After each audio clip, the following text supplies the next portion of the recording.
可能好多人會覺得呢一行會好冷門啦，又或者覺得好邪嘅，但係我會覺得其實係一個好大嘅意義，因為其實可以幫到個毛孩之餘啦，其實都可以幫助到個主人，因為其實個主人先至係活生生喺嗰一刻，佢可能同個寵物有咗10幾年嘅感情，突然間離開咗，其實嗰一刻唔係用言語係可以表達到佢內心個悲痛咯。咁我會覺得我自己係算係都幾有經驗啦，因為我由出世嗰一刻，直至到我現時為止啦，其實我都係同小動物一齊成長生活嘅。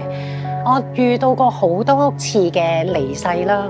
知道其實係真係好難走出嗰個悲痛嘅。咁我希望用我嘅經驗啦，可以去幫助到呢啲嘅主人啦，帶佢哋走出個悲痛啦，又或者可能可以同佢哋傾下偈，令到佢哋有內心嘅世界嘅説話都可以浮發出嚟咯。